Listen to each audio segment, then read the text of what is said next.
The Joe Rogan Experience. You had Andrew Yang here. Like a Yeah. million people asked me to talk about UBI. Mm-hmm.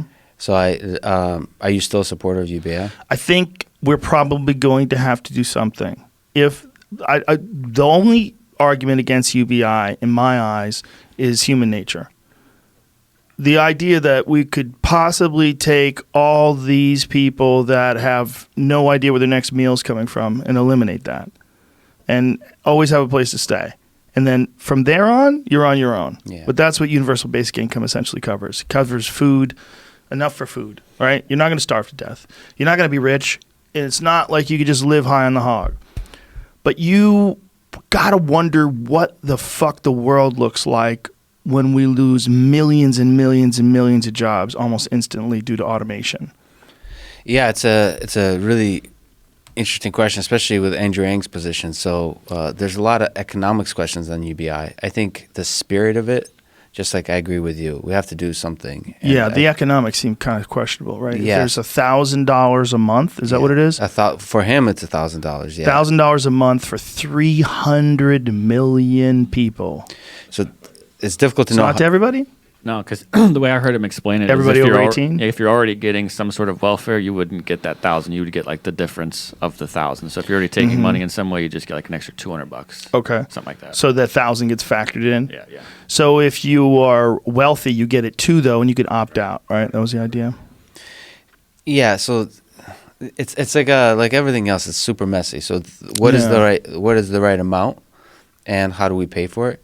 And ultimately, the problem is helping people, giving them financial grounding to find meaningful employment or just meaning in their life. And the main thing of a job isn't just the money; it's finding meaning, Right. and purpose, and derive your identity from work. I mean, that's one of the downsides of us human. The biology is we kind of crave that meaning, and the question, he has a lot of other ideas around besides just UBI, but UBI by itself does not simply provide that meaning. And that's a really difficult question of what do we do next? What kind of retraining? How do we help people educate themselves over their life? Right. And, That's the real question.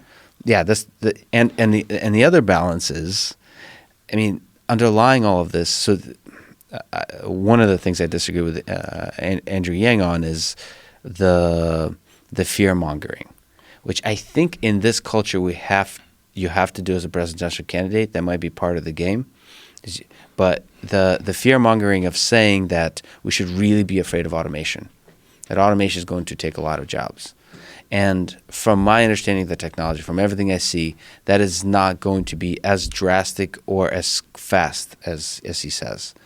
How much do you think he's exaggerating by, in your estimation? He doesn't. I mean, Not even exaggerating. How much do you differ on his prognosis? I think he doesn't really provide significant specific prognosis because nobody knows. There's a lot of uncertainty. More about the spirit of the language used. I think AI technology, AI, and automation will do a lot of good. The question is, it's a much deeper question about our society that balances capitalism versus socialism. And I don't think, if you're honest, capitalism is not bad. Socialism is not bad. You have to grab ideas from each. You have to both reward the crazy broke an entrepreneur who dreams of creating the next billion-dollar startup that improves the world in some fundamental way. The Elon Musk has been broke many times creating that startup. And you also have to empower the people who just lost their job because they were their data entry job of some basic data manipulation, data management that was just replaced by a piece of software. So that's a social net that's needed. And the question is, how do we balance that? That's not new. Right. That's not new to AI. And when the word automation is used, it's really not correctly attributing where the biggest changes will happen. It's not AI. It's simply technology of all kinds of software. It's pretty digitalization of information. So data entry becoming much more automated. Some basic repetitive tasks. I think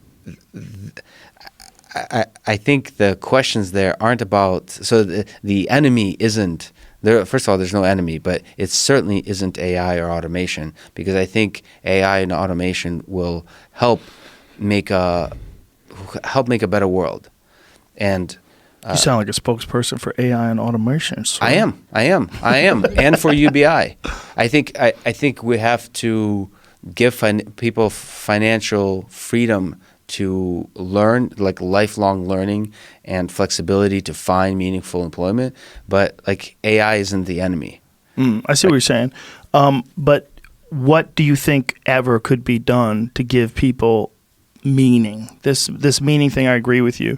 Giving people just money enough to survive doesn't make them happy. And if you look at any dystopian movie about the future, Mad Max and shit, it's like, what is it? Society's gone haywire, and people are like ragamuffins running through the streets, and everyone's dirty, and they're shooting each other and shit, right? And that's what we're really worried about. Well, we're really worried about some crazy future where the rich people live in these like protected sky rises with helicopters circling over them, and down in the bottom it's desert chaos. Yeah. Right? That's what we're worried about. So certainly UBI is a part of that. So providing some backing, any kind of welfare program is a part of that.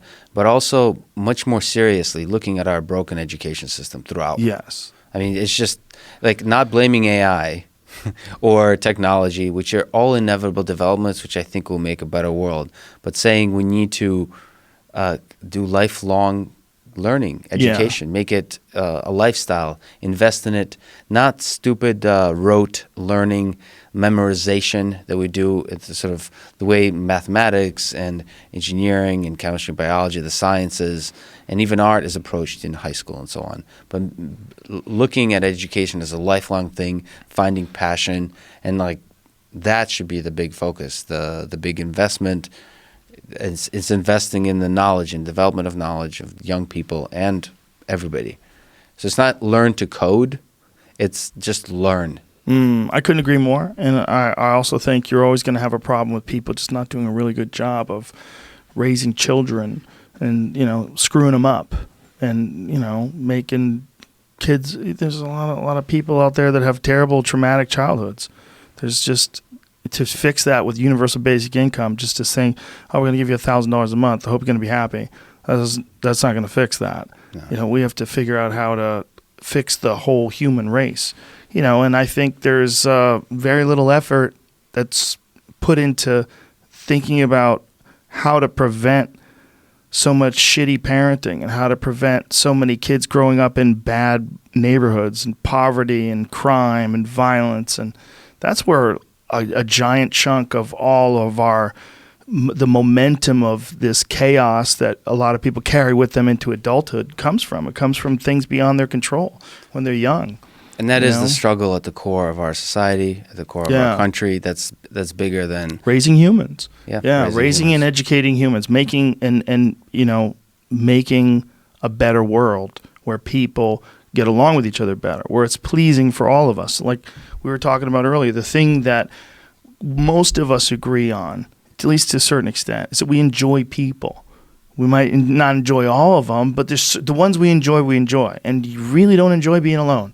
Unless you're one of them Ted Kaczynski type characters, all those people that are like, I'm alone, are like, fuck you, you are. Fuck you, you are. Yeah, you might like to spend some time alone. You don't want to be in solitary, man. You don't want to be alone in the forest with no one like Tom Hanks in Castaway. You'll go fucking crazy. It's not good for you. It's just not. Yeah, people get annoying. Fuck yeah, I'm annoyed with me right now. You've been listening to me for 3 hours. I'm annoyed with me. Yeah. Look, people get annoying, but we like each other. We really do. And the more we can figure out how to make it a better place for these people that got a shitty roll of the dice, that grew up in poverty, that grew up in crime, that grew up with abusive parents, the more we can figure out how to help them. And I don't know what that answer is, but I suspect if we put enough resources to it, we could probably put a dent in it, at least. If we really start thinking about it, at least it would put the conversation out there. Like, you can't pretend that this is just capitalism in this country when so many people were born, like, way far behind the game. Like, way, way fucked. I mean, if you're growing up right now and you're in West Virginia in a fucking coal town and everyone's on pills, and it's just chaos and crime and face tattoos and fucking getting your teeth knocked out. Yeah. What are you going to do? I don't want to hear any of that pull yourself up by your bootstraps bullshit, man. Because if you're growing up in an environment like that, you're so far behind, and everyone around you's fucked up. And there's a lot of folks out there listening to this that can relate to that. If we don't do something about that, if we don't do something about the crime and the poverty and the chaos that so many people have to go through every day just to survive, until we shouldn't be looking at anything elsewhere. All this traveling to other countries to fuck things up and meddle here and meddle there. We should be fixing this first. Yeah. We're like a person who yells at someone for having a shitty lawn when our house is in array, full chaos, plants growing everywhere. It's goofy.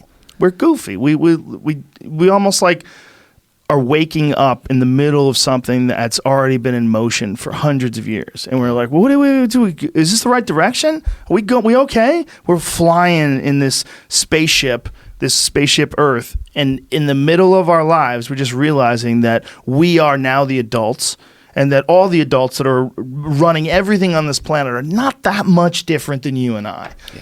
Not that much. I mean, like, Elon Musk is way smarter than me, but he's still human. You know, I mean, so he's probably fucked up too. So everybody's fucked up. The whole world is filled with these fucked up apes that are piloting the spaceship, and you're waking up in the middle of thousands of years of history. Yeah. And no one knows if we've been doing it right along. We just know that got us to this point. So do we continue these same stupid fucking patterns? Or do we just take a step back and go, hey, how should we really do this? How should we do this? Because what do you got, like 50 years left, 60 years left? We're just going to like hang on to all our rubles until the end? We're going to clutch our bag of gold and our bucket of diamonds? Is that what we're going to do? We're going to live in our mansions and fly around in our planes? And I think through the decades now, we've been developing a sense of empathy that allows us to understand that Elon Musk, Joe Rogan, and somebody in Texas, somebody in Russia, somebody in India, all suffer the same kind of things, all get lonely, all get desperate.